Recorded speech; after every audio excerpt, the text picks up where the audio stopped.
Have to make sure all sides get a nice even toast. Don't think it's working though. Well, we know one thing that's going to help. Unfortunately, it's not our marshmallow. But it is our very last chapter, To Kill a Mockingbird.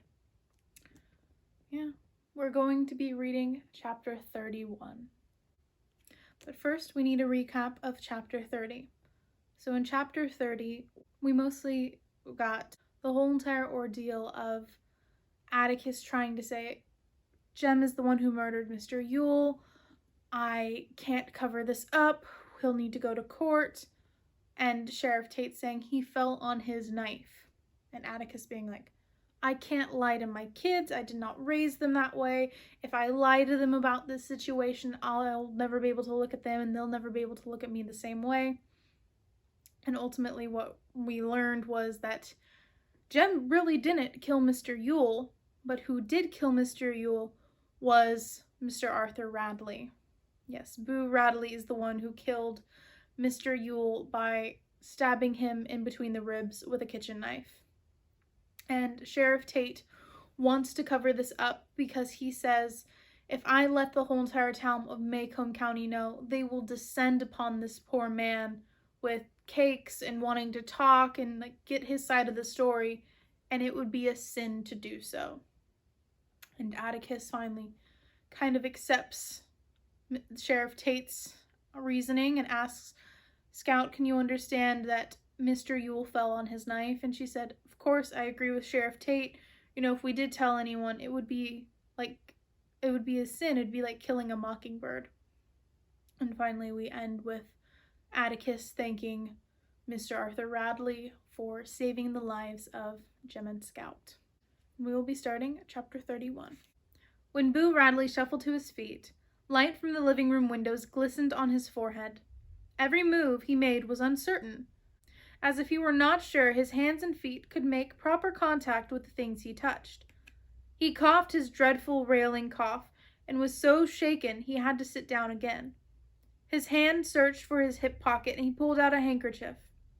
He coughed into it, then wiped his forehead. Having been so accustomed to his absence, I found it incredible that he'd been sitting beside me all this time, present. He had not made a sound. Once more he got to his feet. He turned to me and nodded toward the front door. You'd like to say goodnight to Jem, wouldn't you, Mr. Arthur? Come right in. I led him down the hall. Aunt Alexandra was sitting by Jem's bed. Come in, Arthur, she said. He's still asleep. Dr. Reynolds gave him a heavy sedative. Jean Louise, is your father in the living room? Yes, ma'am, I think so. I'll just go speak to him a minute. Dr. Reynolds left some. Her voice trailed away. Boo had drifted to a corner of the room, where he stood with his chin up, peering from a distance at Jem. I took him by his hand, and a hand surprisingly warm for its whiteness. I tugged him a little, and he allowed me to lead him to Jem's bed. Dr. Reynolds had made a tent-like arrangement over Jem's arm, to keep the cover off, I guess. And Boo leaned forward and looked over it. An expression of timid curiosity was on his face, as though he had never seen a boy before.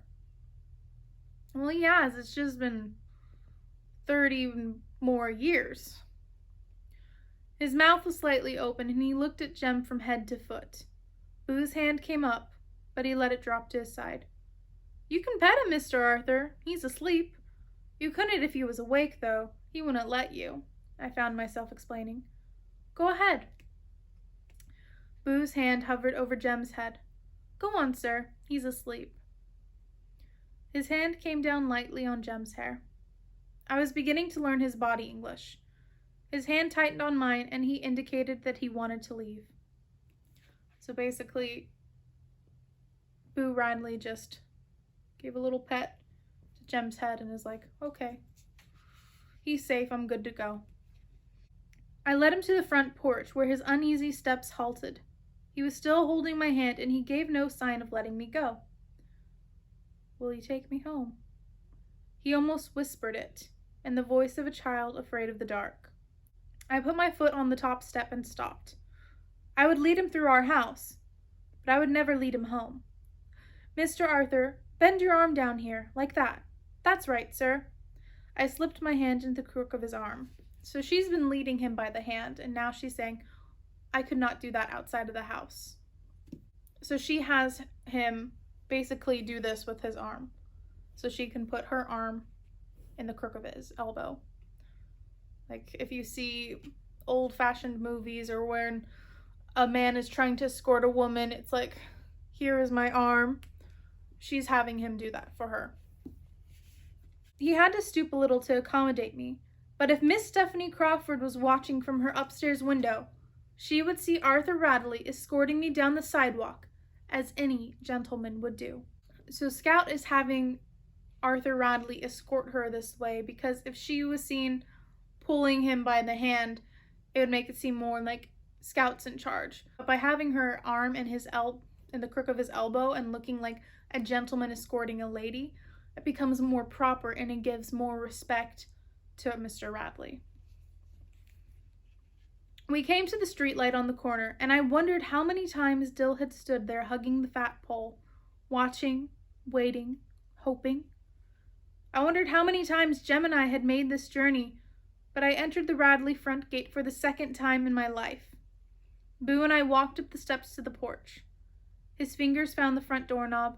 He gently released my hand, opened the door, went inside, and shut the door behind him. I never saw him again. Neighbors bring food with death and flowers with sickness, and little things in between. Boo was our neighbor. He gave us 2 soap dolls, a broken watch and chain, a pair of good luck pennies, and our lives. But neighbors give in return.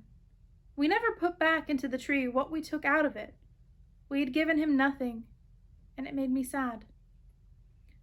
I turned to go home. Streetlights winked down the street all the way to town. I had never seen our neighborhood from this angle. There were Miss Maudie's, Miss Stephanie's. There was our house. I could see the porch swing. Miss Rachel's house was beyond us, plainly visible. I could even see Mrs. DuBose's. I looked behind me. To the left of the brown door was a long, shuttered window. I walked to it, stood in front of it, and turned around. In daylight, I thought, you could see to the post office corner. Daylight.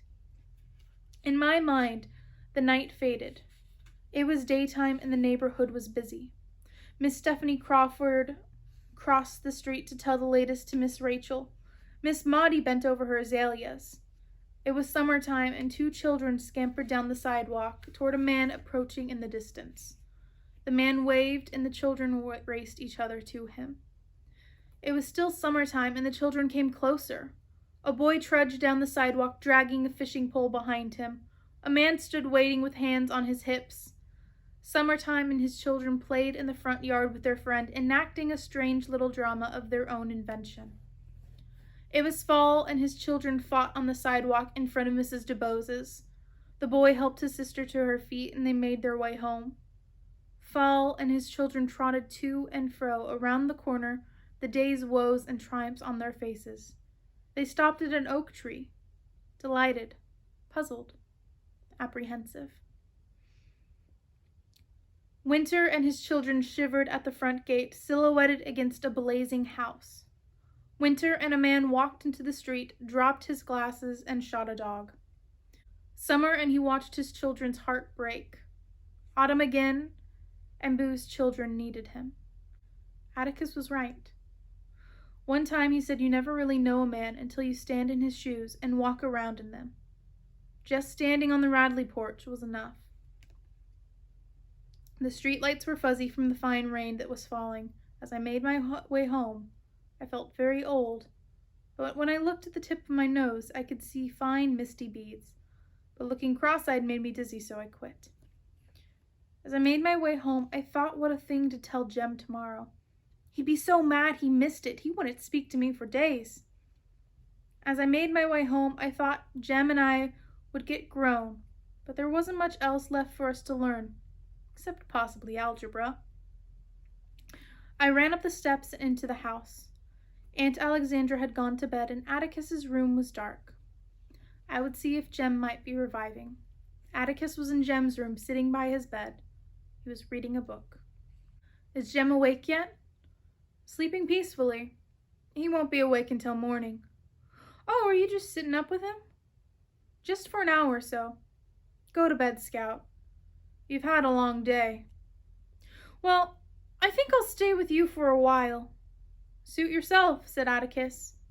It must have been after midnight, and I was puzzled by his amiable acquiescence. He was shrewder than I, however.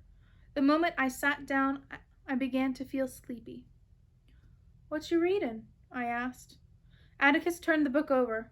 Something of Jem's, called The Grey Ghost. Remember, they won this book off of Dill for Jem going and touching the Radley house. I was suddenly awake. Why'd you get that one? Honey, I don't know. Just picked it up. One of the few things I haven't read, he said pointedly. Read it out loud, please, Atticus. It's really scary. No, he said. You've had enough scaring for a while. This is too... Atticus, I wasn't scared. He raised his eyebrows and I protested. Leastways, not till I started telling Mr. Tate about it. Jem wasn't scared. Asked him and he said he wasn't. Besides, nothing's real scary except in books. Atticus opened his mouth to say something, but shut it again. He took his thumb from the middle of the book and turned back to the first page. I moved over and leaned my head against his knee. He said. The Grey Ghost, by Secretary Hawkins, Chapter 1. I willed myself to stay awake, but the rain was so soft, and the room was so warm, and his voice was so deep, and his knee was so snug that I slept. Seconds later, it seemed his shoe was gently nudging my ribs. He lifted me to my feet and walked me to my room. Heard every word you said, I muttered. Wasn't sleeping at all. Spouse Ship, and Three-Fingered Fred, and Stoner's Boys. He unhooked my overalls, leaned me against him, and pulled them off. He held me up with one hand and reached for my pajamas with the other. Yeah, and they all thought it was Stoner's Boys messing up their clubhouse and throwing ink all over it, and he guided me to the bed and sat me down. He lifted my legs and put me under the cover. And they chased him and never could catch him because they didn't know what he looked like. And Atticus, when they finally saw him, why, he hadn't done any of those things. Atticus, he was real nice. His hands were under my chin, pulling up the cover, tucking it around me. Most people are, Scout, when you finally see them. He turned out the light and went to Jem's room. He would be there all night, and he would be there when Jem waked up in the morning. And that is the end. Chapter 31, but also the end of To Kill a Mockingbird.